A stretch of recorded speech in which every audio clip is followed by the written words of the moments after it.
میرے محترم بزرگوں دوستو، سمجھنے کی اور پوری امت اور انسانیت کو سمجھانے کی بات یہ ہے کہ روئے زمین پر بسنے والے ہر ایک مرد اور ہر ایک عورت کی دنیا اور آخرت کے بنانے کے لیے اللہ نے اپنے پاس سے دین اتارا ہے، اور اللہ نے اپنی سنت روئے زمین پر یہ جاری فرمائی ہے کہ جو کوئی بھی دینداری کے ساتھ جیے گا اور دینداری پر مرے گا، اللہ دنیا بھی اس کی اچھے سے اچھی بنا دیں گے اور اس کی آخرت بھی اچھے سے اچھی بنائیں گے۔ اور جو بے دینی کے ساتھ جیے یا بے دینی پر مرے، نتیجتاً اللہ اس کی دنیا بھی اجاڑیں گے اور اس کی آخرت ایسی اجڑے گی جس کے بعد کبھی بھی آبادی نہیں ہوگی۔ اللہ کی ایسی سنت ہے کہ اس میں کبھی بھی تبدیلی نہیں ہوگی۔ فَلَن تَجِدَ لِسُنَّتِ اللَّهِ تَبْدِيلًا وَلَن تَجِدَ لِسُنَّتِ اللَّهِ تَحْوِيلًا۔ اللہ کی سنت کو کبھی بدلتا ہوا نہیں پاؤ گے۔ اس لیے اللہ کے یہاں سے ہر انسان کی کامیابی کا ایک ہی راستہ ہے اور وہ دین ہے۔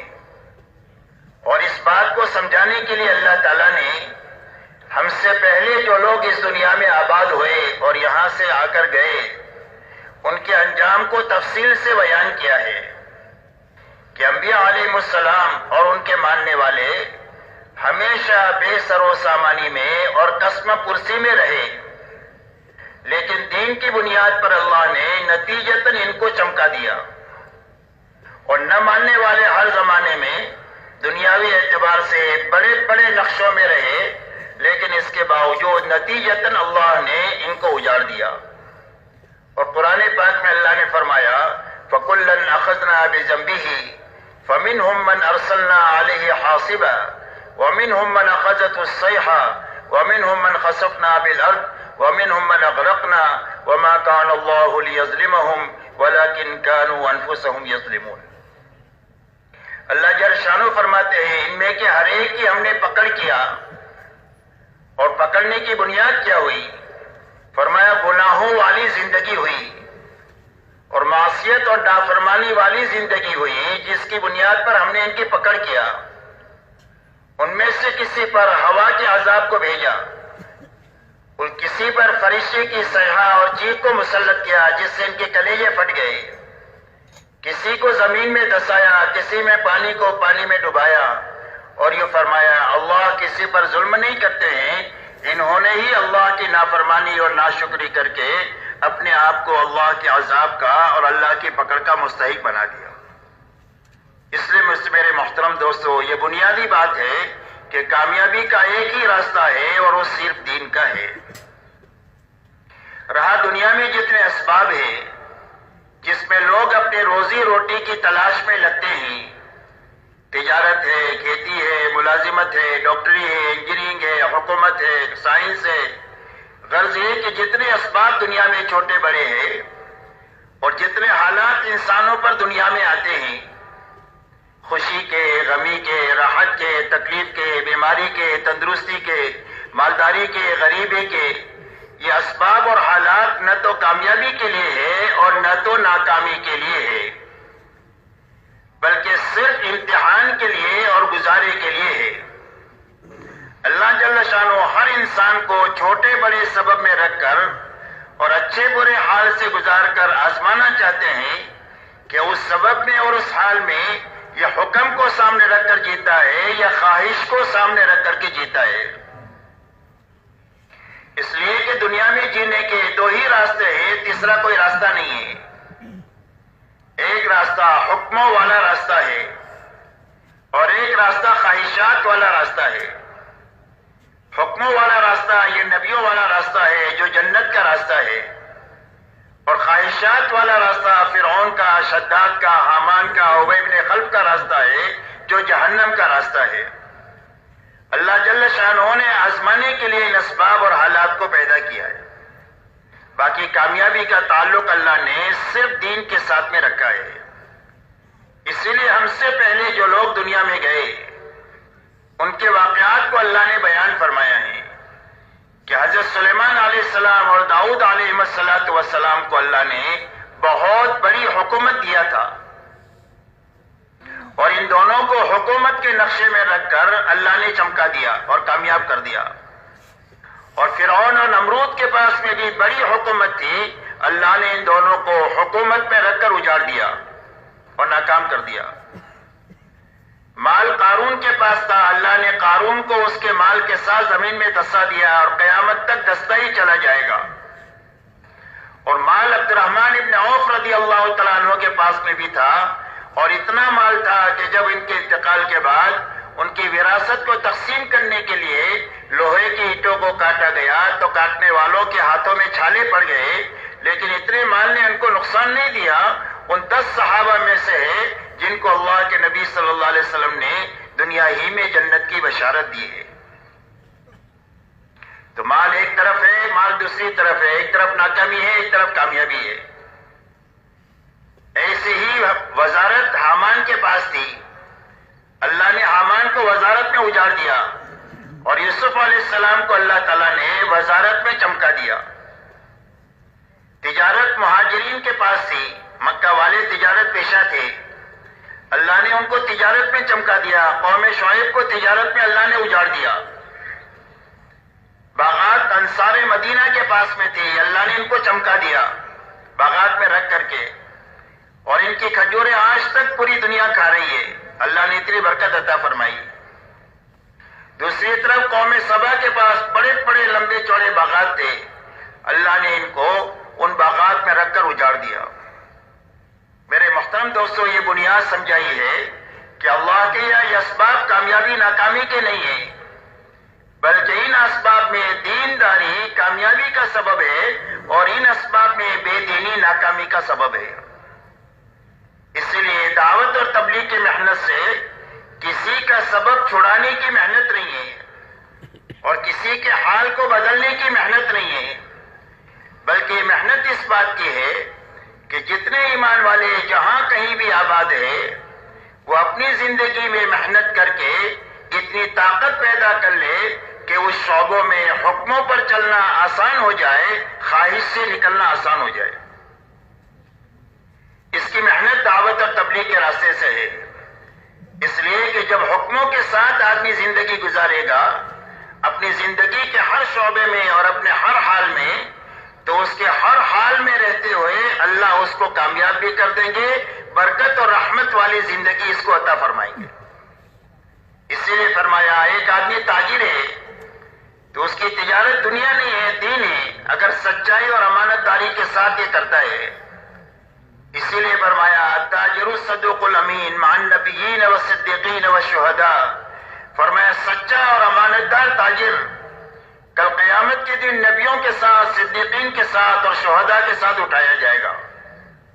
اس کی تجارت دنیا نہیں ہے، اس کی تجارت دین ہے، اس سے اس کی آخرت بھی بنے گی، اس کی دنیا بھی اللہ بنائیں گے. ایک آدمی کھیتی کرتا ہے، فرمایا جب تک کھیتی ہری بھری ہوتی ہے وہ اللہ کی پاکی بیان کرتی ہے اور اس کا ثواب کسان کو ملتا ہے. اگر اس کھیتی میں سے جانور دانہ کھا جائے یا چور چوری کر جائے، فرمایا اس پر اس کو صدقے کا ثواب ملے گا کسان کو.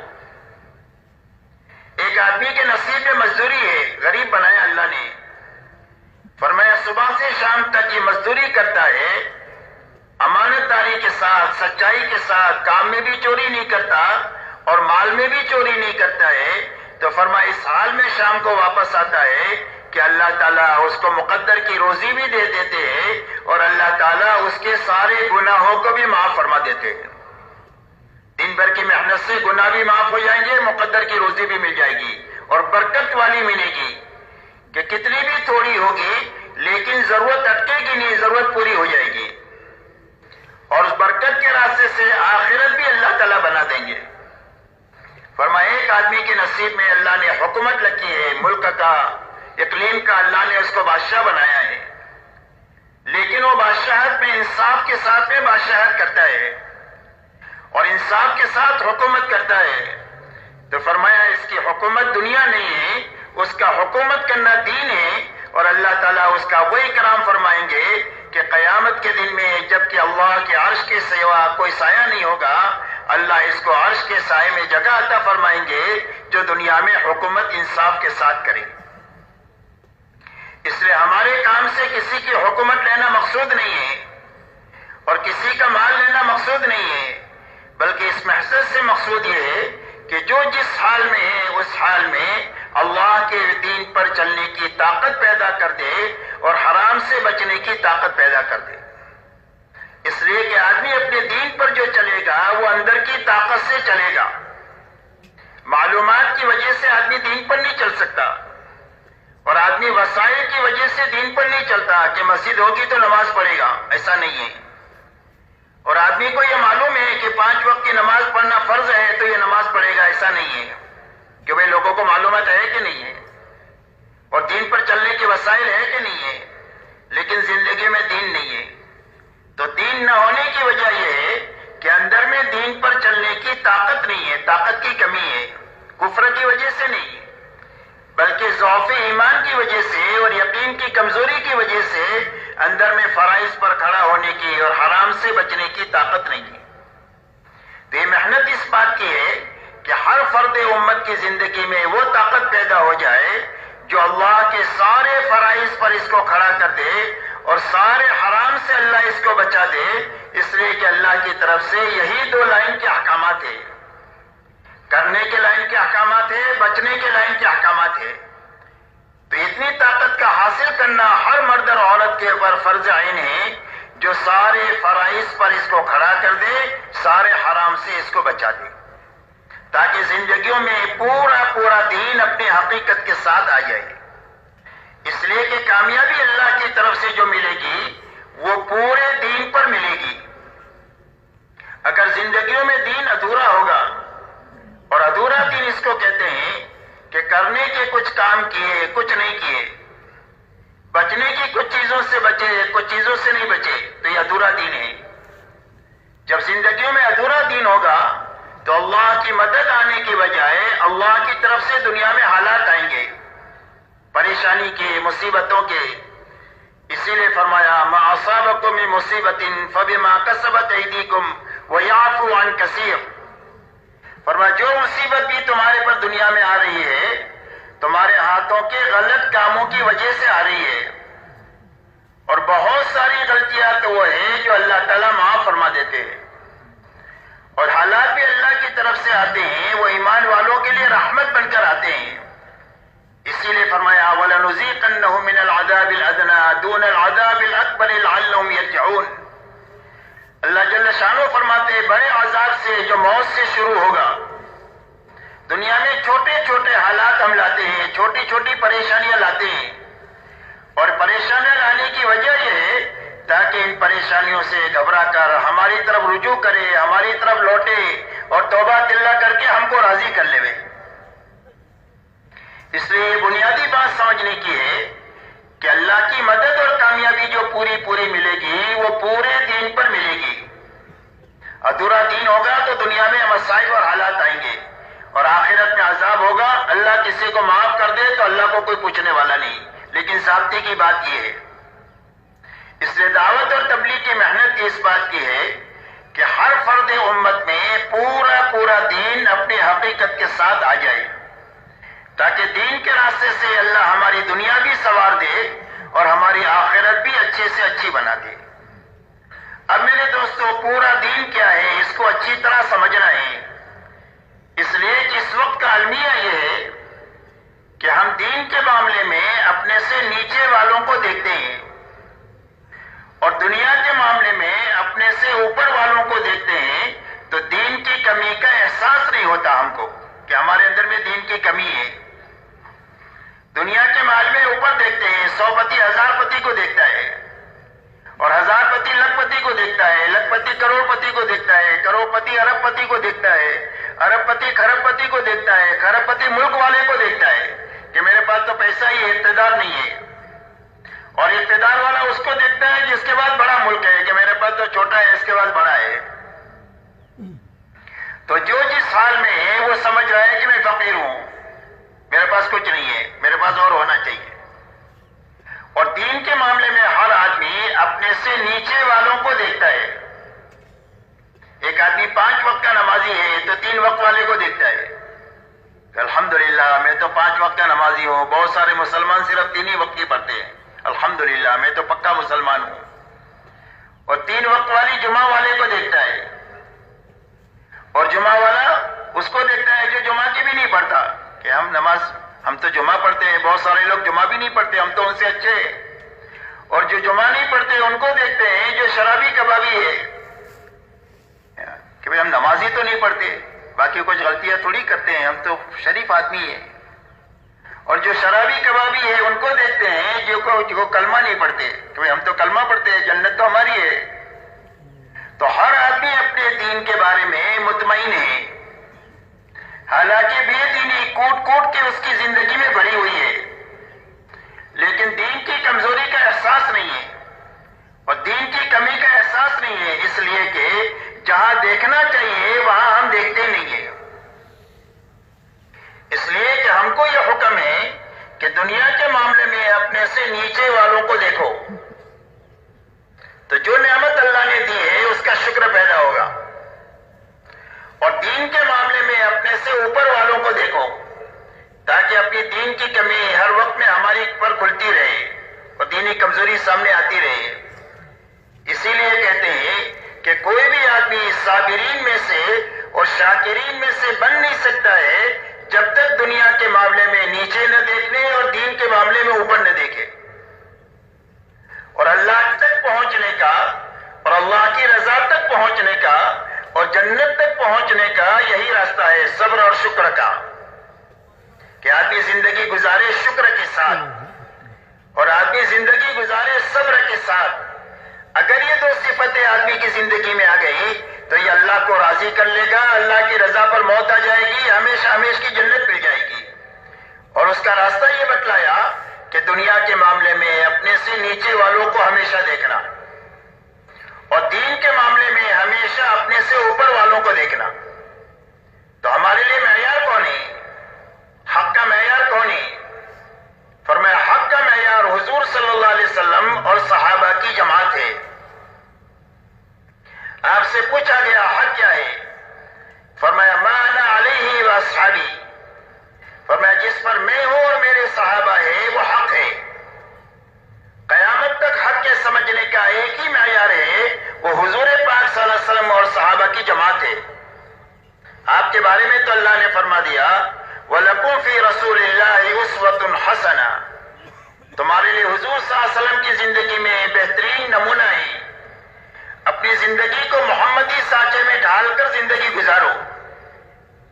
اور صحابہ محمد صلی اللہ علیہ وسلم کے بارے میں فرمایا کہ میرے سارے صحابہ ستاروں کے مانند ہیں، جن کے پیچھے بھی تم چلو گے وہ تم کو اللہ تک اور جنت تک پہنچا دیں گے۔ حضرت عبداللہ ابن مسعود رضی اللہ تعالیٰ عنہ فرماتے ہیں کہ جو کسی کی راہ لینا چاہے اور جو کسی کی نقل اتارنا چاہے اور جو کسی کی ڈگر پر چلنا چاہے تو فرمایا وہ اصحاب محمد صلی اللہ علیہ وسلم کے پیچھے پیچھے چلے، اس لیے کہ اللہ تعالیٰ نے ان کو حضور صلی اللہ علیہ وسلم کی صحبت کے لیے اور دین کو دنیا میں پھیلانے کے لیے اللہ تعالیٰ نے ان کو منتخب کیا ہے۔ ان کی ہی حالت ایسی ہے کہ یہ دلوں کے بہت پاک ہے، علم کے بہت گہرے ہیں اور تکلفات سے زندگیاں بالکل پاک ہے، جو اندر میں ہے وہی باہر ہے۔ اس لیے حق کا معیار قیامت تک حضور صلی اللہ علیہ وسلم اور صحابہ کی زندگی ہے، اور ان کو سامنے رکھ کر چلنے کا سارے ایمان والوں کو حکم ہے۔ یا ایھا الذین آمنوا اتقوا اللہ وکونوا مع الصادقین، اے ایمان والو اللہ سے ڈر کر کے زندگی گزارو اور سچے لوگوں کے ساتھ رہو۔ تو قرآن مہاجر اور انصار کو اللہ نے سچا کہا ہے 2 جگہ پر، ایک جگہ مہاجرین کو سچا کہا ہے، ایک جگہ انصار کی جماعت کو بھی سچا کہا ہے کہ بھائی یہ سچے ہیں، ان سچوں کے ساتھ رہو، ان کی چال چلو، ان کی زندگی اپناؤ، ان کی خلوت جلوت اپنی بناؤ، ان کی انفرادی اجتماعی زندگی اپنی بناؤ، اس لیے کہ حق انہی کے ساتھ مقید ہے قیامت تک۔ جو اپنے ماحول سے حق کو سمجھنے کی کوشش کرے گا وہ غلطی اور دھوکے کے ساتھ زندگی گزارے گا اور ہو سکتا ہے دھوکے پر ہی مرے، اس لیے کہ ماحول میں دیکھے گا تو غلط صحیح سمجھے گا جس کو وہ غلط ہوگا، جس کو حق سمجھے گا وہ باطل ہوگا، اور اگر اس دھوکے کے ساتھ موت آ گئی تو کل انسان خون کے آنسو روئے گا، اس کے آنسوؤں کا پوچھنے والا کوئی نہیں ہوگا۔ اسی لیے میرے محترم دوستو، مولانا الیاس صاحب رحمۃ اللہ علیہ سے جب بات پوچھی گئی کہ آپ اس محنت سے کیا چاہتے ہیں، تبلیغ کی محنت سے سب سے کہتے ہو نکلو نکلو نکلو، تو آپ اس محنت سے چاہتے کیا ہوں؟ فرمایا اس محنت سے میں یہ چاہتا ہوں کہ حضور صلی اللہ علیہ وسلم اس دنیا سے تشریف لے جانے کے وقت میں امت کو جس سطح پر چھوڑ کر گئے تھے دوبارہ امت اس سطح پر پہنچ جائے، میں اس محنت سے یہ چاہتا ہوں۔ یہ ہماری منزل طے کیا کہ تبلیغ کی محنت کیوں ہے؟ فرمایا وہاں تک جانے کے لیے ہے۔ ہر آدمی اپنی منزل یہ بنا کر چلنا شروع کرے، یا تو اللہ وہاں تک پہنچا دیں گے، اس لیے کہ صحابہ کو صحابہ اللہ ہی نے بنایا ہے، وہ اللہ اس بات پر قادر ہے کہ 20ویں صدی کے ایمان والوں میں وہ بنیادیں زندہ کر دے جو بنیادیں اللہ نے صحابہ میں زندہ فرمائی تھی۔ تو صحابہ میں کیا بنیادیں تھی؟ فرمایا صحابہ میں 2 بنیادیں تھی۔ ایک تو 100% ایمان والوں میں پورا دین اپنی حقیقت کے ساتھ پایا جاتا تھا، پورا دین اپنی حقیقت کے ساتھ پایا جاتا تھا۔ جو قرآن میں ہے وہ ان کی زندگی میں ہے، جتنے کرنے کے کام بتائے وہ سارے کام ان کی زندگیوں میں ہیں، جتنی چیزوں سے بچنے کا حکم ہے ان ساری چیزوں سے زندگیاں ان کی بچی ہوئی ہے۔ جن صفات سے اللہ نے متصف ہونے کے لیے کہا ہے ان صفات سے ان کی زندگی متصف ہے، اور جن رذائل سے پاک رہنے کا حکم دیا ہے ان رذائل سے ان کی زندگیاں پاک ہے۔ اسی لیے فرمایا کانوا کتاب اللہ یمشون علی الارض، فرمایا زمین پر چلتی پھرتی اللہ کی کتاب تھے، کہ جس سے قرآن سمجھنا ہوتا تھا ان کی زندگی کو سمجھا جا سکتا تھا ان کی زندگی سے۔ اسی لیے ان کی دعوت اسلموا تسلموا، فرمایا اسلام لاؤ سلامتی ملے گی۔ فرمایا کون سا اسلام؟ فرمایا کونوا مثلنا، فرمایا ہمارے جیسے ہو جاؤ۔ کیسے ہو جاؤ؟ ہمارے جیسے ہو جاؤ۔ ہماری زندگی وہ ہے جس زندگی پر اللہ نے اپنی رضا کی مہر لگائی ہوئی ہے کہ صحابہ کی ہر چیز سے اللہ راضی ہے، ان کے فقر سے، ان کے مالداری سے، ان کی انفرادی زندگی سے، ان کی اجتماعی زندگی سے، ان کی عبادت سے، ان کی زندگی کے ہر حرکت اور سکون سے اللہ خوش ہے۔ ہماری جیسی زندگی بنا دو، اللہ تعالیٰ تم سے بھی خوش ہو جائے گا۔ اس لیے ایک تو پورا دین اپنی حقیقت کے ساتھ ان کی زندگی میں پایا جاتا تھا۔ دوسری بات 100% صحابہ میں یہ تھی کہ 100% صحابہ نے اپنی جان مال کو اللہ کے دین کے مقابلے میں بے قیمت بنایا تھا، کہ ہماری جان کی اللہ کے اور اللہ کے دین کے مقابلے میں کوئی بھی قیمت نہیں ہے۔ اللہ کی طرف سے کوئی تقاضا آئے، اس کے دین کا تقاضا آئے تو اس کے لیے ایک جان لگانے کا تقاضا ہے تو ایک لگا سکتے ہیں، گھرانے کو لگانے کا تقاضا ہے تو گھرانہ لگا سکتے ہیں، برادری کو لگانے کا تقاضا ہے تو برادری کو لگا سکتے ہیں۔ ہماری جان اللہ کے اور اللہ کے دین کے مقابلے میں بے قیمت ہے۔ ویسے تو ایمان والے کی جان تو بہت قیمتی، اگر ساری دنیا کسی مومن کو قتل پر جمع ہو جائے تو اللہ سب کو عذاب دیں گے، مومن اتنا قیمتی ہے، لیکن اللہ کے مقابلے میں اور اللہ کے دین کے مقابلے میں ہماری جانیں بے قیمت ہے۔ اللہ بڑے اور اللہ کا دین بڑا۔ ایسے ہی مال کو بے قیمت بنایا اللہ کے اور اللہ کے دین کے مقابلے میں، کہ جتنے مال کا تقاضا ہوگا اتنا مال اللہ کے دین پر لگائیں گے، 100 کا تقاضا ہے تو 100 لگائیں گے، اور 1000 کا تقاضا ہے تو 1000 لگائیں گے، اور جھاڑو مار کر لگانے کا تقاضا ہے تو جھاڑو مار کر پورا اس یقین کے ساتھ لگا دیں گے کہ جب اللہ کی نسبت پر لگا دیں گے تو اللہ اجاڑیں گے نہیں، اللہ آباد کر دیں گے۔ اس لیے کہ اللہ کی نسبت پر کھپنے والے کبھی اجڑتے نہیں ہیں بلکہ آباد ہوتے ہیں، اور وہ نہیں آباد ہوتے بلکہ ان کی صدیوں تک کی نسلیں آباد ہو جاتی ہیں جو اللہ کی نسبت پر اپنے آپ کو مٹا دیتے اللہ کے لیے۔ اس لیے کہ اللہ سے بڑھ کر کے کوئی غیرت والا نہیں ہو سکتا ہے کہ ایک آدمی اللہ کی نسبت پر اپنا لگا دے اور اللہ اس کو اور اس کے خاندان کو اجاڑ دے، کبھی نہیں ہو سکتا میرے دوستوں۔ تو یہ 2 بنیادیں صحابہ میں تھی، اس لیے اس کو ہمیں سمجھنا ہے تاکہ اپنی منزل طے کریں۔ جب منزل طے کریں گے تو چلتے رہنا آسان ہو جائے گا، لمبا سفر ہے۔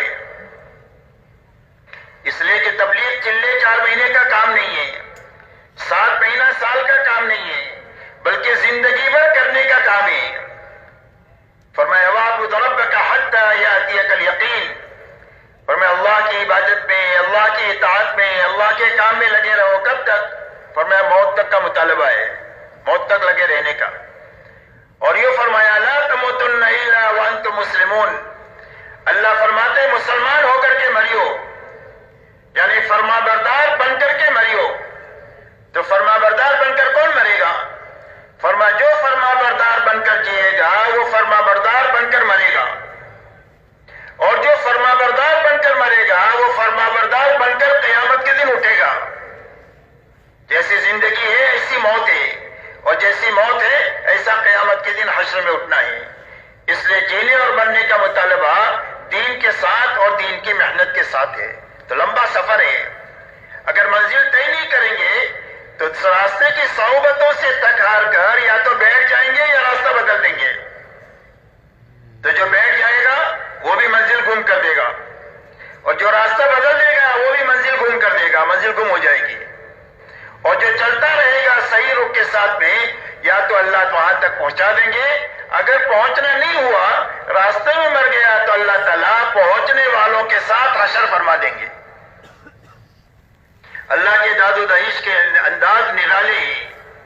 فرمایا ایک آدمی نے حفظ شروع کیا اور حافظ بننے سے پہلے مر گیا تو اللہ قیامت کے دن اس کو حافظ اٹھائیں گے.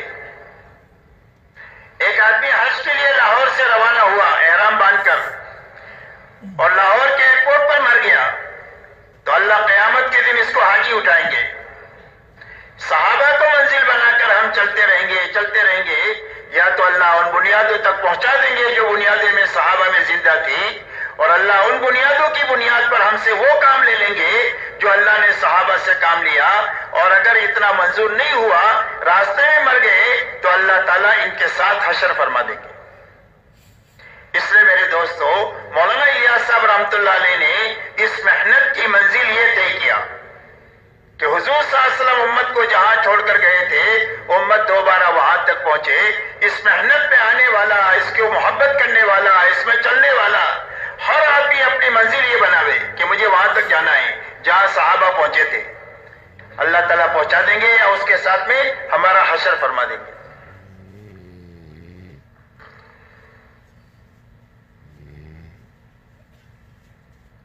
تو ان دو بنیادوں پر حضور صلی اللہ علیہ وسلم نے امت کو چھوڑا تھا. ان بنیادوں کو اچھی طرح سمجھنا ہے. ان بنیادوں میں سب سے پہلی بنیاد لا الہ الا اللہ محمد الرسول اللہ ہے. ایمان 24 گھنٹے فرض ہے. نماز تو دن میں 5 مرتبہ فرض ہے، روزے سال میں 1 مرتبہ فرض ہے، زکوٰۃ سال میں 1 مرتبہ فرض ہے، اور ہر زندگی میں 1 مرتبہ فرض ہے. لیکن ایمان 24 گھنٹے کے اعتبار سے فرض ہے. اللہ نہ کرے اگر ایک آدمی 100 سال ایمان کی حالت میں زندگی گزارنے کے بعد میں چند لمحوں کے لیے اگر ایمان سے نکل جائے گا تو 100 سال کی ساری عبادت اس کی ختم ہو جائے گی. اور 100 سال کفر میں زندگی گزارنے والا ایک مرتبہ دل کی تصدیق کے ساتھ لا الہ الا اللہ محمد رسول اللہ پڑھ لے گا تو 100 سال کا کفر دھل جائے گا. اور 100 سال کے سارے بڑے بڑے گناہ، سارے قتل، ساری چوری، ساری بدکاری، سارے گناہ ایک مرتبہ کلمہ پڑھنے پر سارے کے سارے ختم ہو جائیں گے.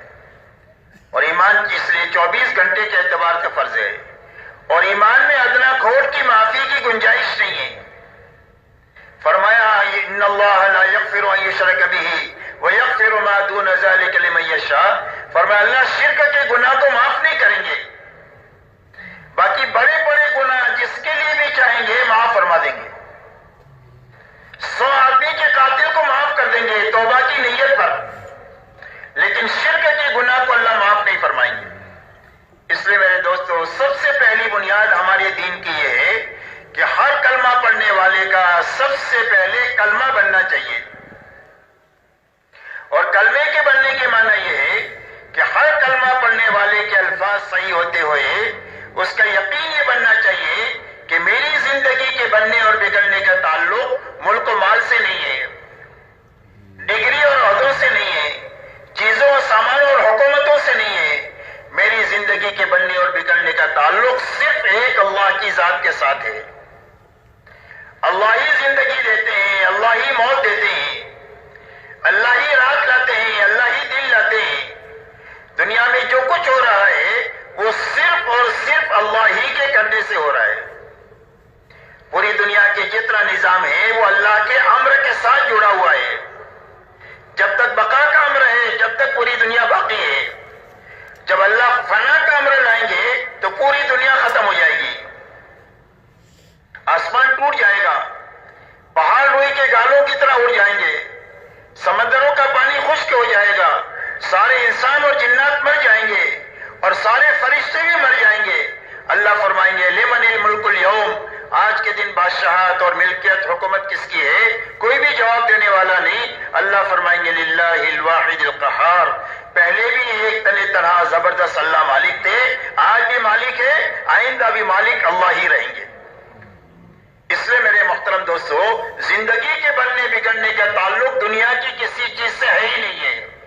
اس دھوکے سے نکلنا ہے امت کو، تاکہ امیدیں دنیا سے ختم ہو جائے، مخلوق سے، اور ڈر مخلوق کا ختم ہو جائے. اس لیے کہ جتنی بنی ہوئی چیزیں ہیں وہ اللہ ہی کی بنائی ہوئی ہے، اور ساری مخلوقات کے بارے میں اللہ کا فیصلہ ہے، چاہے وہ ذرہ ہو یا پہاڑ ہو، چاہے چیونٹی ہو چاہے جبرائیل امین ہو، چاہے قطرہ ہو یا چاہے سمندر ہو، اور چاہے پیسہ ہو یا لاکھوں یا کھربوں ہو. ان سب کے بارے میں اللہ کا فیصلہ ہے لا یملک نفعا ولا ضرا ولا موتا ولا حیاتا ولا نشورا. فرمایا جتنی مخلوقات نظر آ رہی ہے اس کے کسی کے ہاتھ میں بھی کسی کو نفع دینا نہیں ہے، کسی کے ہاتھ میں نقصان دینا نہیں ہے، کسی کے ہاتھ میں کسی کو مارنا نہیں ہے، اور کسی کے ہاتھ میں کسی کو زندہ کرنا نہیں ہے، اور کسی کے ہاتھ میں مار کر دوبارہ زندہ کرنا نہیں ہے. یہ سب کچھ تنہا ایک اللہ ہی کے ہاتھ میں ہے. اللہ ہی نفع نقصان کے مالک ہے، اللہ ہی زندگی اور موت کے مالک ہے، اور اللہ ہی سب کو مار کر کے دوبارہ زندہ کرنے کے مالک صرف تنہا اللہ ہے. اس لیے مخلوق سے امید بھی ختم ہو جائے اور مخلوق کا ڈر بھی ختم ہو جائے. کیا ختم ہو جائے؟ مخلوق سے امید بھی ختم ہو جائے اور مخلوق سے ڈر بھی ختم ہو جائے، کہ ساری دنیا کے سارے انسان اپنے تمام تر ساز و سامان کے ساتھ میں کسی ایک آدمی کو مارنا چاہے تو وقت سے پہلے اس کو مار نہیں سکتے ہیں، اور کسی کو چند سیکنڈ کی زندگی بڑھانا چاہے تو بڑھا نہیں سکتے ہیں. یہ یقین ہمارا بنے تاکہ مخلوق کا ڈر بھی نکل جائے اور مخلوق سے امید بھی ہماری ختم ہو جائے. ہم امید رکھیں گے صرف اللہ سے. ہمارے کام بنانے والے صرف اللہ ہے، اور کاموں کے بگاڑنے والے بھی صرف تنہا اللہ ہے. اگر ملک سے زندگی بنتی تو فرعون اور نمرود کی بن جاتی، مال سے زندگی بنتی تو قارون کی بن جاتی، اگر باغات سے زندگی بنتی تو قوم سبا کی بن جاتی. ان چیزوں میں زندگیوں کا بننا نہیں ہے. زندگیوں کے بننے بگڑنے کا تعلق صرف ایک اللہ کی ذات کے ساتھ ہے. اس لیے میرے دوستو، سب سے پہلے دعوت کی محنت میں یقین کے بنانے کی محنت ہے، کہ ہر آدمی کا یقین یہ بنے کہ میری زندگی کے بننے بگڑنے کا تعلق صرف ایک اللہ کی ذات کے ساتھ ہے. اللہ ہی زندگیوں کو بناتے ہیں، اللہ ہی زندگیوں کو اجاڑتے ہیں. آج تک جتنوں کی بنی ہے اللہ کے بنانے سے بنی ہے، اور آج تک جتنوں کی اجڑی ہے اللہ کے اجاڑنے سے اجڑی ہے. یہ یقین ہمارا بنے تاکہ مخلوق کا ڈر بھی نکل جائے اور مخلوق سے امید بھی ختم ہو جائے. اسی کے ساتھ ہمارا یقین یہ بنے کہ ہماری زندگی کے بننے کا تعلق اللہ کی ذات کے ساتھ ہے، اور اللہ کے یہاں سے زندگی کے بنانے کا ایک ہی ضابطہ ہے، اندھادھند نظام نہیں ہے کہ اس کی بنا دیا اس کی اجاڑ دیا، ایسا نہیں ہے. اللہ علیم ہے اور حکیم ہے. اللہ کا علم بھی بڑا اور اللہ کی حکمت بھی بڑی. تو اللہ اپنے علم اور حکمت سے زندگیوں کو بناتے بھی ہے اور بگاڑتے بھی ہے، اور بنانے کا ایک ہی ضابطہ ہے، اور وہ صرف محمد الرسول اللہ ہے. فرمایا کس کی زندگی اللہ بنائیں گے؟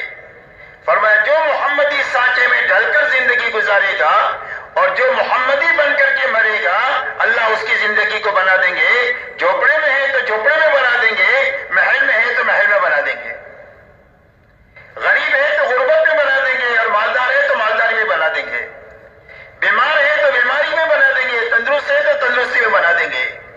جس حال میں بھی ہے محمدی بن کر یہ جیے گا اور محمدی بن کر کے یہ مرے گا،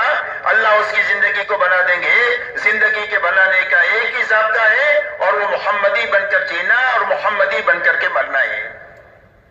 اس لیے دعوت اور تبلیغ کی محنت اس بات کی ہے کہ ہر ایمان والا اپنے سر کے بالوں سے لے کر پیر کے ناخن تک محمدی بن کر جینا سیکھ لے، محمدی بن کر کے مرنا سیکھ لے، تاکہ جس حال میں ہے اللہ تعالیٰ اس کی زندگی کو اچھے سے اچھی بنا دے۔ اور دنیا کی زندگی اچھی بننے کے معنی یہ ہے کہ اللہ دلوں میں اطمینان، چین اور سکون دیں گے۔ جھوپڑے میں ہے لیکن چین اور سکون ہوگا۔ آپس میں محبتیں اللہ دیں گے، جھگڑے ختم ہو جائیں گے۔ دین کی وجہ سے محبتیں زندہ ہو جائے گی، محبتوں سے زندگی آسان ہو جاتی ہے۔ دعاؤں میں قبولیت پیدا کر دیں گے۔ دنیا حالات کا گھر ہے، کبھی خوشی ہے کبھی غم ہے، تو حالات سے حل کیسے نکلے گا آدمی؟ اور وہ اللہ کے نکالنے سے نکلے گا، اور اللہ سے نکلنے کا راستہ حالات کا صرف زاری کا ہے اور دعا کا ہے۔ تو اللہ دعاؤں میں قبولیت دے دیں گے ہر ایمان والے کی۔ جب اللہ سے کہے گا تو اللہ اس کی دعا پر اس کے کام بنا دیں گے۔ مقدر کی تھوڑی روزی زیادہ روزی حلال اور برکت والی بنا کر کے دیں گے کہ تھوڑی ہے لیکن کافی ہے، تھوڑی ہے لیکن برکت ہے، نسلیں کھا رہی ہے اس میں سے، گھرانے کھا رہے ہیں، اللہ تعالیٰ اتنی برکت عطا فرمائیں گے۔ ایک پیالے میں 70 صحابہ دودھ پی رہے ہیں، اللہ وہ برکتیں دکھائیں گے دوبارہ، دین کی برکت سے اور محمدی بننے کی برکت سے۔ اس لیے میرے دوستو یہ محنت اس بات کی ہے کہ سب سے پہلے ہر ایمان والے کا کلمہ ٹھیک ہو جائے، یقین بھی ٹھیک ہو جائے، اور زندگی بھی سر کے بالوں سے لے کر پیر کے ناخن تک محمدی سانچے میں ڈھل جائے۔ اس لیے کہ اللہ والا بننے کا سب سے مختصر راستہ اور شارٹ کٹ راستہ وہ سنت والا راستہ ہے، سارے خطرات سے پاک راستہ سنت والا راستہ ہے۔ محفوظ طریقے سے اللہ تک آدمی پہنچ جائے گا سنت کے راستے سے۔ اس لیے کہ جب سنت والی زندگی ہوگی تو نفس اور شیطان کے عمل دخل سے آدمی محفوظ ہو جائے گا۔ حدیث پاک میں آتا ہے کہ آدمی نے گھر کا دروازہ بند کیا بسم اللہ کہہ کر، اور آدمی نے کھانا شروع کیا بسم اللہ کہہ کر، تو شیطان کہتا ہے یہاں کھانے کی بھی گنجائش نہیں، یہاں رہنے کی بھی گنجائش نہیں۔ مہر لگ گئی اس کے اوپر، شیطان اس گھر میں داخل نہیں ہو سکتا جو گھر کا دروازہ بسم اللہ کر کے رات کو بند ہوگا، اور جس کھانے کو بسم اللہ کر کے شروع کیا جائے گا اس کھانے میں شیطان شریک نہیں ہو سکتا۔ زندگی میں کسی کام میں جو کام سنت کے مطابق ہوگا اس کے اوپر عمل شیطان کا عمل دخل ختم ہو جائے گا۔ اس لیے میرے دوستو سب سے پہلے کلمہ بنانے کی یہ محنت ہے کہ ہر ایمان والے کا اس محنت کے ذریعے سے کلمہ بن جائے، اور کلمے کے راستے سے ہماری عبادت کی لائن ٹھیک ہو جائے۔ اس لیے کہ ایمان اور عبادت یہ دونوں اللہ کے بڑے بڑے حق ہیں۔ ایمان میں کسی کو شریک کرنے کی گنجائش نہیں، ایسی عبادت میں بھی کسی کی شرکت کی گنجائش نہیں۔ عبادت صرف اللہ کا حق ہے اور ایمان صرف اللہ کا حق ہے، یہ دو بڑے بڑے اللہ کے حق ہیں، ایمان اور عبادت۔ اس لیے اپنی عبادت کی لائن کو اچھے سے اچھی بنانا، عبادت میں جانی عبادت بھی ہے اور مالی عبادت بھی ہے۔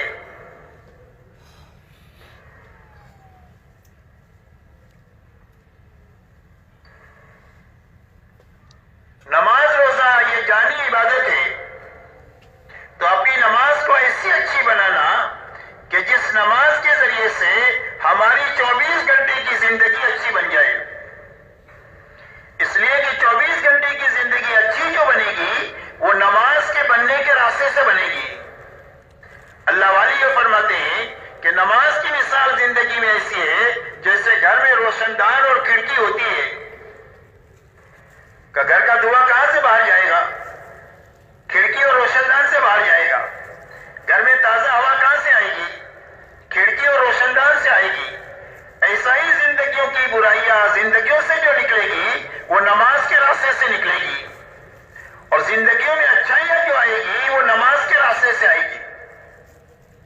اسی لیے نماز کے بارے میں اللہ نے فرمایا ان الصلاۃ تنہی عن الفحشاء والمنکر، فرمایا نماز آدمی کو بے حیائی اور برائی کے کاموں سے روکتی رہتی ہے۔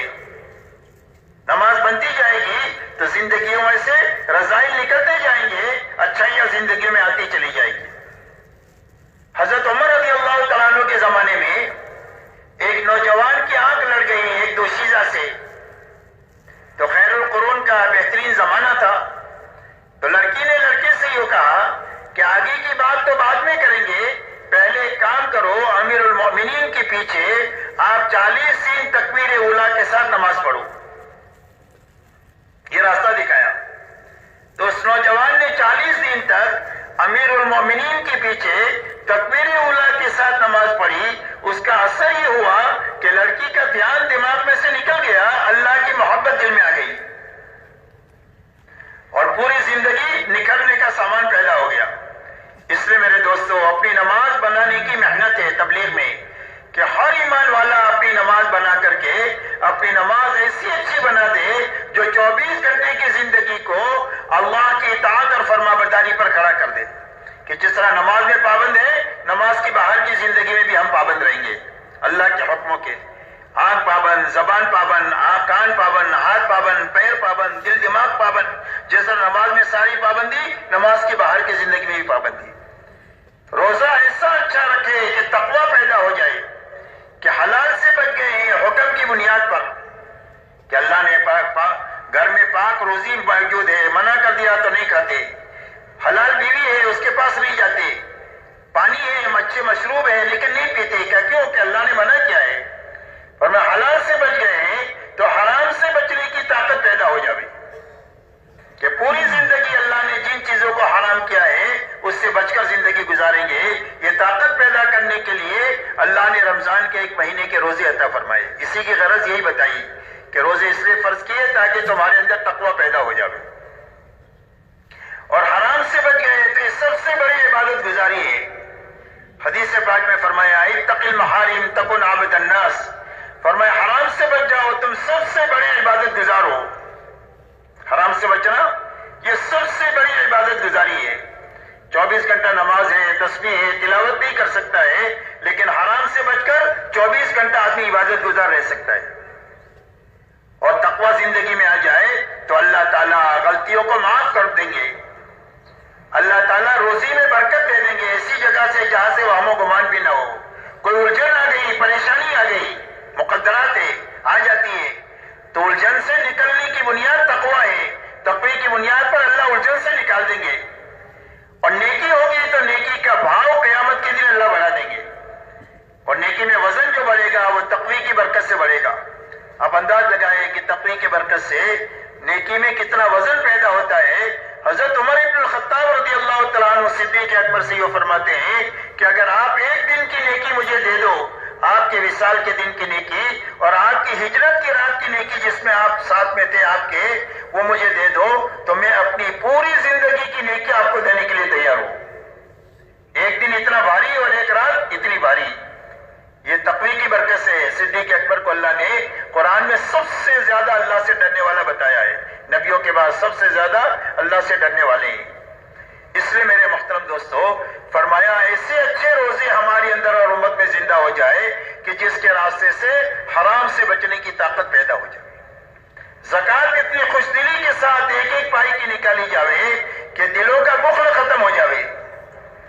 حج ایسا سیکھ کر اچھی طرح کیا جائے جو پوری زندگی کو اطاعت کے پر کھڑا کر دے. اسی لیے حج ہے اطاعت سکھانے کے لیے. تو اپنی عبادت کی لائن کو اچھے سے اچھی بنانا یہ دوسری بنیاد ہے ہماری دین کی. اسی کے ساتھ تیسری بنیاد ہماری معاشرت ہے, آپس کا رہن سہن ہے اور آپس کے حقوق ہے. اس لیے کہ جتنے تعلقات ہیں اتنے دنیا میں حقوق ہے. اور دنیا تعلقات کی جگہ ہے کہ بادشاہ ہے اور رعیت ہے, یہ تعلق ہے. یہ سیٹ ہے اور نوکر ہے, یہ تعلق ہے. یہ باپ ہے اور یہ بیٹے ہیں اور بچے ہیں, یہ تعلق ہے. یہ میاں ہے اور یہ بیوی ہے, یہ تعلق ہے. یہ بھائی ہے اور یہ بہن ہے, یہ تعلقات ہے. یہ پڑوسی اور یہ پڑوسی, یہ تعلقات ہے. یہ دنیا تعلقات کی جگہ ہے اور جتنے تعلقات ہیں اتنے حقوق ہیں.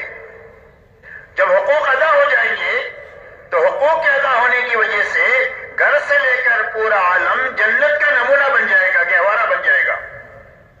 پوری دنیا میں امن و امان ہوگا, پوری دنیا میں سلامتی ہوگی حقوق کی ادائیگی کی وجہ سے. اور اگر حقوق ضائع ہو جائے اور حقوق ایک دوسرے کے مارے جائے تو گھر سے لے کر پورا عالم یہ جہنم کا اکھاڑا بن جائے گا. آج دیکھ لو پوری دنیا میں کسی کی جان محفوظ نہیں ہے, کسی کا مال محفوظ نہیں ہے, کسی کی آبرو محفوظ نہیں ہے. اس کی بنیاد حقوق کا ضائع کرنا ہے. جب تک یہ حقوق کا ضائع ہونا رہے گا جب تک جان مال غیر محفوظ رہے گی، اور جب حقوق کی ادائیگی دنیا میں زندہ ہو جائے گی تو پوری دنیا میں ہر ایک کی جان مال آبرو محفوظ ہو جائے گی۔ اسی لیے ایمان والوں کے بارے میں حضور صلی اللہ علیہ وسلم فرماتے ہیں کہ ایمان والوں کی مثال ایک دوسرے کے ساتھ محبت کرنے میں، ایک دوسرے کی بھلائی چاہنے میں، اور ایک دوسرے کے کام آنے میں، اور ایک دوسرے کی غلطی معاف کرنے میں ایسی ہے جیسا کہ ایک جسم ہوتا ہے۔ جسم کے سارے اعضاء کی شکل الگ ہے، ہر ایک کا کام الگ ہے۔ ہاتھ پکڑتا ہے، چلتا نہیں ہے، آنکھیں دیکھتی ہے، بولتی نہیں ہے، ہر ایک کی شکل الگ ہے، ہر ایک کا کام الگ ہے، لیکن آپس میں اتنا جوڑ ہے کہ چلتے ہوئے ٹھوکر لگ جائے تو پورا جسم اس کی تکلیف کو محسوس کرتا ہے، اور اچھا کھانا کھا لے یا رات کو سو جائے تو پورا جسم اس کی لذت اور راحت کو محسوس کرتا ہے۔ فرمایا اس سے ایمان والوں کی مثال ہے کہ کوئی ایمان والا اپنے بھائی کی برائی کو سوچ ہی نہیں سکتا، جیسا ایک عضو دوسرے عضو کی برائی نہیں سوچ سکتا۔ کبھی پیر ہی نہیں کہیں گے میں جسم کے بوجھ کو کیوں اٹھاؤں، کبھی زبان ہی نہیں کہے گی کہ پیر کی تکلیف میں اپنی زبان کو کیوں ہلاؤں۔ ہر عضو اپنے لیے کم کام کرتا ہے، دوسرے کے لیے زیادہ کرتا ہے۔ فرمایا ایمان والوں کی مثال یہ ہے، اور جب ایمان والے آپس میں ایک ہوں گے اور نیک ہوں گے تو اللہ کی مدد کے مستحق ہو جائیں گے۔ اللہ کی مدد کے اٹھنے کا سب سے بڑا سبب آپس کا اختلاف اور افتراق ہے۔ جب امت مختلف کھانوں میں بڑھ جاتی ہے، زبان کے لیول پر، زبان کے وجہ سے، یا قوم کی وجہ سے، یا وطن کی وجہ سے، یا رنگ و روپ کی وجہ سے، جب مختلف کھانوں میں امت بڑھ جاتی ہے تو اللہ کی مدد سے محروم ہو جاتی ہے۔ اسی لیے حضور پاک صلی اللہ علیہ وسلم نے جاہلیت کی ساری رگوں کو کاٹا ہے، اور کاٹ کر آپ نے امت کو ایک بنایا ہے اور نیک بنایا ہے، اور پوری امت کو اللہ پر جمع کیا ہے۔ کیا امت کون ہے؟ کہ اللہ والے ہیں، انما المؤمنون اخوہ، کہ سارے ایمان والے آپس میں بھائی بھائی ہیں۔ سب سے بڑا رشتہ ایمان کا رشتہ ہے۔ اسی لیے غزوہ بدر کے موقع پر جب قیدیوں کے بارے میں رائے لی گئی تو حضرت عمر رضی اللہ تعالیٰ نے جو رائے دیا وہ یہ رائے دیا کہ اللہ کے نبی، میری رائے یہ ہے کہ ہر ایمان والے کا کوئی نہ کوئی رشتہ دار سامنے قیدی ہے، اس ایمان والے کے ہاتھ میں اس کے رشتہ دار کو دے دو، کافر بیٹے کو مسلمان بیٹے کے ہاتھ میں دے دو، باپ کو وہ اس کی گردن مار دے، بھائی کو بھائی کے ہاتھ میں دے دو، چاچا کو بھتیجے کے ہاتھ میں دے دو، تاکہ اللہ کے سامنے ہم ثابت کر دیں کہ ہم سارے رشتوں سے اوپر اٹھ چکے ہیں، ہمارا رشتہ سب سے بڑا رشتہ ایمان کا ہے، جو ایمان والا ہے جو ہمارا ہے، جو ایمان والا نہیں وہ ہمارا نہیں۔ اس لیے میرے محترم دوستو، ایمان والوں کی مثال اللہ کے نبی صلی اللہ علیہ وسلم نے یہ دیا، اور یہ فرمایا تم میں کا کوئی بھی کامل مومن بن نہیں سکتا ہے جب تک وہ اپنے بھائی کے لیے وہ چیز پسند نہ کرے جو اپنے لیے پسند کرتا ہے۔ یہ انصاف ہے، ہماری معاشرت کی بنیاد انصاف پر ہے کہ اپنے لیے جو پسند کریں گے اپنے سارے ایمان والے بھائیوں کے لیے پوری دنیا میں پسند کریں گے، جس قوم کا ہو، جس وطن کا ہو، جس زبان کا ہو، جس رنگ کا روپ کا ہو، وہ ایمان والا ہے، وہ ہمارا ہے۔ یہ سب سے بڑا رشتہ ہے۔ اس لیے فرمایا اس کے لیے وہ پسند کریں گے جو اپنے لیے پسند کریں گے۔ صرف وہی نہیں کریں گے بلکہ احسان بھی کریں گے، ضرورت پڑنے پر اپنی ضرورت کو اٹکا کر اس کی ضرورت پوری کریں گے۔ 7 گھروں میں بکری کی سری گھوم پھر کر پہلے گھر پر واپس آتی ہے، ان کے فقر کا بھی پتہ دیتی ہے اور ان کے اخلاق کا بھی پتہ دیتی ہے کہ بھلے میں بھوکا رہ جاؤں، میرا بھائی کھا لے۔ 3 صحابی بھوک پیاس کے حالت میں مر رہے ہیں، اپنے بھائی سے پہلے پانی پینے کو پسند نہیں کر رہے کہ ہمارا ایمان والا بھائی ہے، اس کو ہم اپنی ضرورت کو اٹکائیں گے، اس کی ضرورت کو پوری کریں گے۔ ہماری معاشرت کی بنیاد حیا پر ہے۔ حیا زندگی میں ہوتی ہے تو انسان بہت سارے گناہوں سے بچا رہتا ہے۔ اسی لیے فرمایا اذا فاتک الحیا فافعل ما شئت، فرمایا جب حیا ختم ہو جائے تو جو چاہے وہ کرو۔ شرم ہی کی وجہ سے بہت سارے گناہوں سے آدمی بچتا ہے، شرم ختم ہوئی تو آدمی کے اوقات ختم ہو گئی۔ اور یہ فرمایا ہماری معاشرت کی بنیاد سادگی پر ہے۔ تعیش سے منع کیا گیا کہ اپنے آپ کو عیش کا عادی نہیں بنانا، راحت پسندی کا عادی نہیں بنانا، اپنے آپ کو مجاہدے کا عادی بنانا، جفاکشی کا عادی بنانا، اپنے آپ کو کم سے کم چیزوں سے اپنی ضرورت کے پورے کرنے کا عادی بنانا۔ اس لیے کہ سادگی ہوگی تو زندگی آسان ہو جائے گی، ورنہ راحت پسندی میں زندگی مشکل ہو جاتی ہے۔ اس کے لیے بہت کمانا بھی پڑتا ہے اور بہت تھکنا بھی پڑتا ہے۔ اس لیے میرے دوستو ہماری معاشرت حضور صلی اللہ علیہ وسلم والی معاشرت بنی کہ جس کے راستے سے دنیا کے ہر ایمان والے کو اپنی دوسرے ایمان والے سے نفع پہنچے، کسی کو اس سے نقصان نہ پہنچے، کسی کی غلطی ہو تو اس کو درگزر کریں، کوئی مصیبت میں ہے تو اس کا ہاتھ بٹائیں۔ یہ ہماری معاشرت کی بنیادیں ہیں۔ اسی کے ساتھ میرے محترم دوستو، اللہ تعالیٰ نے اس دنیا کو ضرورت کے پوری کرنے کی جگہ بنایا ہی ہے، یہ خواہشات کے پوری کرنے کی جگہ نہیں ہے۔ ہر انسان میں اللہ نے ضرورت بھی رکھی ہے، خواہش بھی رکھی ہے۔ ضرورت محدود ہے، خواہش لامحدود ہے۔ ضرورت کے پورا کرنے کا بھی اللہ نے وعدہ کیا اور خواہش کے بھی پورا کرنے کا اللہ نے وعدہ کیا، لیکن ضرورت کے پورا کرنے کا وعدہ اللہ نے دنیا میں کیا، اس لیے کہ خواہش محدود ہے اور ضرورت محدود ہے۔ دنیا میں ضرورت پوری ہو سکتی ہے، خواہش کسی کی پوری نہیں ہو سکتی، اس لیے خواہش کے پوری کرنے کا وعدہ اللہ نے جنت میں کیا۔ اور ہر انسان کی 5 ضرورتیں ہیں، کھانا ہے، کپڑا ہے، مکان ہے، سواری ہے اور شادی ہے۔ ہر مرد اور عورت کی 5 ضرورتیں ہیں۔ ان ضرورتوں کو حلال طریقے سے حاصل کرنا، سنت طریقے پر پوری کرنا، حرام سے بچنا اور اسراف سے بچنا۔ جب حلال سے اپنی ضرورتوں کو حاصل کریں گے تو اس کے لیے جو تھکیں گے اس پر بھی اللہ انعام دیں گے، اس لیے کہ ہمارے دین میں ملن پنا نہیں ہے اور ہمارے دین میں نفسانیت بھی نہیں ہے۔ ملن پنا بھی غلط لوگوں کا شیوا ہے کہ کچھ کریں گے نہیں، کسی کونے میں پڑیں گے اور گھر والوں کے لیے بوجھ بن کر کے رہیں گے، فرمایا اس کی اجازت نہیں ہے۔ اور نفسانیت کی بھی اجازت نہیں ہے۔ نفسانیت کہتے ہیں مادہ پرستی کو، کہ آدمی کی زندگی کا مقصد پیسہ بن جائے، کہ پیسہ آنا چاہیے، حلال سے آئے، حرام سے آئے، جھوٹ سے آئے، دھوکے سے آئے، ملاوٹ سے آئے، پیسہ آنا چاہیے، یہ نفسانیت ہے، یہ بھی غلط لوگوں کا شیوا ہے۔ اسلام ان دونوں کے بیچ کا صراط مستقیم ہے کہ ہر مسلمان کی گھریلو زندگی ہوگی، ہر مسلمان کی کاروباری زندگی ہوگی، لیکن وہ دینداری کے ساتھ ہوگی اور دین کی محنت کے ساتھ ہوگی۔ اس پابندی کے ساتھ اللہ تعالیٰ نے اسلام عطا فرمایا۔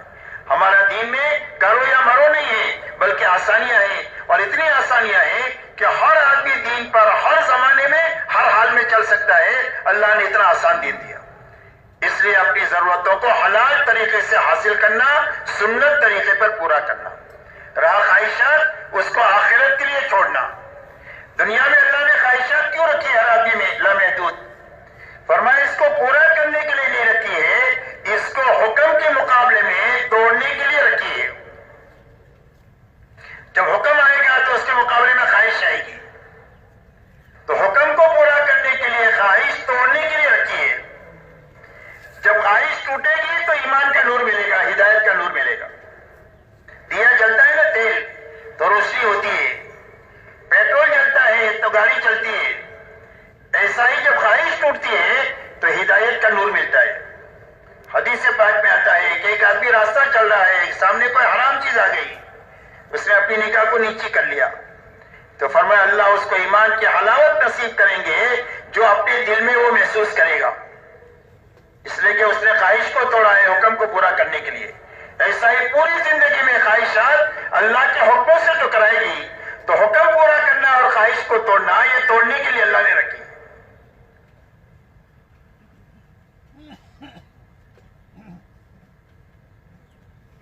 اور خواہش پوری کہاں کریں گے؟ فرمایا جنت میں پوری کریں گے، اس لیے کہ آخرت لامحدود ہے، تو وہاں پر لامحدود خواہشات پوری ہوگی۔ اسی لیے فرمایا وَلَكُمْ فِيهَا مَا تَشْتَهِي أَنفُسُكُمْ وَلَكُمْ فِيهَا مَا تَدَّعُونَ۔ فرمایا تمہارے لیے جنت میں وہ ہے جو تمہارا جی چاہے، کہ بھئی جی کے چاہنے کی کوئی حد ہے؟ جی تو کچھ بھی چاہ سکتا ہے، کہ بھئی کسی فقیر سے یوں کہو کہ پوری دنیا کا بادشاہ بننا چاہتا ہے تو کہ بھئی کیا کہے گا؟ ہاں کہے گا کہ نہ کہے گا؟ ہاں کہے گا، لیکن بیچارہ بن نہیں سکتا یہاں، لیکن آخرت میں اس کی خواہش پوری ہوگی۔ ہر آدمی اپنی جنت میں جنتیوں کی شاہانہ شان سے رہے گا، بادشاہوں کی طرح۔ اسی لیے فرمایا وَإِذَا رَأَيْتَ ثَمَّ رَأَيْتَ نَعِيمًا وَمُلْكًا كَبِيرًا۔ اے مخاطب تو دیکھے گا، پھر دیکھے گا، کیا دیکھے گا؟ فرمایا نعمتوں کا لامتناہی سلسلہ ہوگا جو کبھی ختم نہیں کبھی روک ٹوک نہیں ہوگی، اور ہر ایک کا بہت بڑا ملک ہوگا. کم سے کم درجے کا جو جنتی ہوگا اس کی جنت پوری دنیا سے 10 گنا بڑی جنت ہوگی. پاکستان سے بڑی نہیں، پوری دنیا سے 10 گنا بڑی جنت ہوگی. اور اس جنت پہ جوان بنا کر داخل کریں گے، کبھی بوڑھا نہیں ہوگا. تندرست بنا کر داخل کریں گے، کبھی بیمار نہیں ہوگا. خوبصورت بنا کر داخل کریں گے، کبھی بدصورت نہیں ہوگا. زندگی دے کر داخل کریں گے جہاں کبھی موت نہیں آئے گی. ہر ایک کی جوانی یوسف علیہ السلام، ہر ایک کا حسن حضرت یوسف علیہ السلام جیسا ہوگا. ہر ایک کی آواز حضرت داؤد علیہ السلام جیسی سریلی ہوگی. ہر ایک کی جوانی حضرت عیسیٰ علیہ السلام جیسی ہوگی. سب کی عمر 33 سال کی ہوگی جنت میں. اور ہر ایک کا قد حضرت آدم علیہ السلام جتنا ہوگا، اور ہر ایک کے اخلاق جناب محمد رسول اللہ صلی اللہ علیہ وسلم جیسے ہوں گے. اور ہر جنتی کو 100 آدمیوں کی طاقت دے کر اللہ جنت میں داخل کریں گے. اللہ کا دیدار ہوگا. جیسے چودھری رات کے چاند کو دیکھتے ہیں کوئی چیز رکاوٹ نہیں بنتی، اس طرح اللہ کے دیدار میں کوئی چیز رکاوٹ نہیں ہوگی. اللہ مہمانی فرمائیں گے، اور ہر آدمی نبیوں کی جو جتنا کام کرے گا وہ نبیوں کی کرسی کے اتنا ہی قریب ہوگا. اور اللہ تعالیٰ کی مہمانی میں سارے جنتیوں کی مہمانی ہوگی. اور ہر نعمت لازوال ہوگی، کبھی ختم نہیں ہوگی، اور کبھی اس پر روک ٹوک نہیں ہوگی. لا مقطوعۃ ولا ممنوعہ، کبھی ختم بھی نہیں ہوگی، کوئی روک ٹوک بھی نہیں ہوگی. اس لیے میرے دوستو اللہ تعالیٰ خواہشات پوری کرنے کے لیے جنت بنائی ہے. اور دنیا ضرورت کی پوری کرنے کی جگہ ہے. اس کو حلال طریقے سے حاصل کرنا ہے، سنت طریقے پر پوری کرنا ہے. حرام سے بچنا ہے اور اسراف سے بچنا ہے.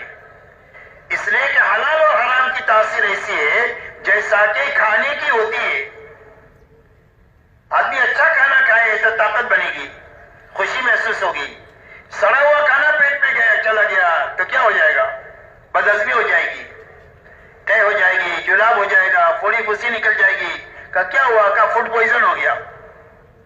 ایسے ہی حلال اور حرام کی تاثیر ہے. جب زندگی میں حرام آتا ہے تو حرام سوچتا ہے، اور جب حلال آتا ہے تو زندگی میں حلال کام کرنا آدمی کو سوچتا ہے. حلال اور حرام کتنی تاثیر ہے. ایک اللہ والے فرماتے ہیں میری دعوت کیا ایک نیک آدمی نے، اور اس کا کھانا کھانے کے بعد کئی دنوں مجھے تہجد پڑھنے کا مزہ آیا.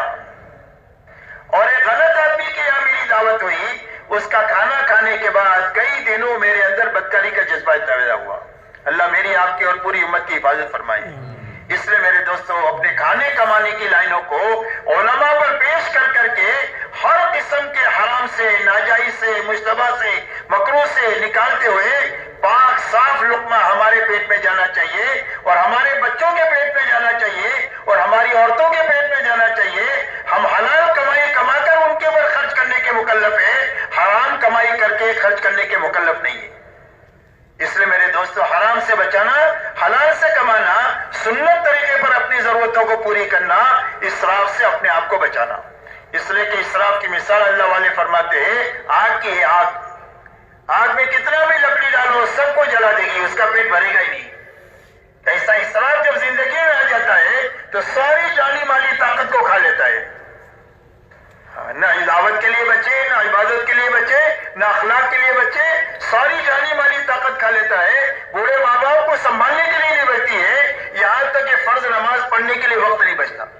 اسراف اتنی زندگی کو کھا لیتا ہے. اس لیے اسراف کی اجازت نہیں ہے. اسراف سے اپنے آپ کو بچانا اور سنت طریقے پر اپنی زندگی کو لانا. سنت میں برکت ہی برکت ہے، سنت میں رحمت ہی رحمت ہے، سنت میں حفاظت ہی حفاظت ہے. سنت میں سب سے زیادہ اللہ سے قرب پیدا کرنے کی طاقت اللہ نے رکھی ہے. اس لیے اپنی ضرورتوں کو اس طریقے سے پورا کرنا. اسی کے ساتھ میں جب یہ 4 لائنیں ٹھیک ہوگی، جب کلمہ بنے گا، جب عبادت کی لائن ٹھیک ہوگی، جب معاشرت کی لائن ٹھیک ہو جائے گی، اور جب ہماری معاملات کی لائن ٹھیک ہو جائے گی، اب ہماری زندگیوں میں اخلاق کے پھل لگیں گے. 5ویں نمبر پر جا کر زندگی میں اخلاق آتے ہیں یہ 4 لائنیں ٹھیک ہونے کے بعد میں، ورنہ تو اغراض ہی ہوتی ہے. اور جب اخلاق زندگی میں آئیں گے تو پوری دنیا اسلام کی طرف ایسے آئے گی جیسا بھوکا کھانے کی طرف آتا ہے، اور پیاسا پانی کی طرف آتا ہے، اور دھوپ میں چلنے والا چھاؤں کی طرف آتا ہے. ایسی ساری